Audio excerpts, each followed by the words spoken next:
We wanted to take this opportunity to share with you some important new research, as we have both Food Standards Australia and New Zealand, the Preventative Health Task Force, among two of the federal bodies who are looking at the issue of alcohol and how we reduce alcohol harms in our community. One of the issues that has been on the agenda for those organisations is the labelling of alcohol products. With that in mind, VicHealth undertook a survey earlier this year with the Social Research Centre.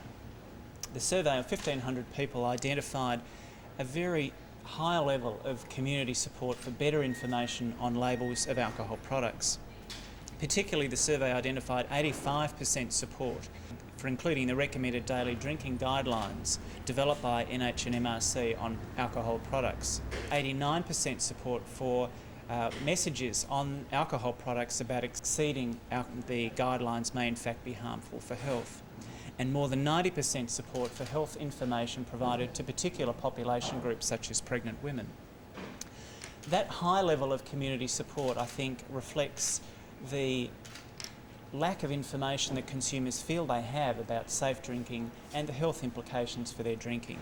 Many reported that they judged their drinking by how they felt rather than knowing health information associated with alcohol consumption.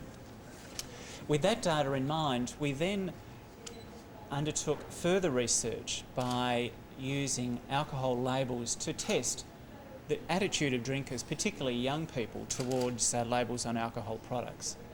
And the messages from that research, I think, was very clear. First of all, there was almost an expectation that alcohol labelling was going to occur. There was a very high degree of support for simple, clear and direct language that communicated to consumers. They expected a factual information that was serious rather than humorous. They wanted information that was educating and informing, not lecturing or scaring. They also identified that labels, particularly where they drew upon existing television education campaigns, could actually add value to those campaigns. Having images drawn directly from those campaigns would enhance the campaign's effectiveness and also the label's effectiveness. They also wanted to see information that would provide better information on the consequences of their drinking and recommended safe drinking guidelines. In short, consumers wanted to feel empowered. They wanted to know the information, and trust the information so that it could inform their drinking.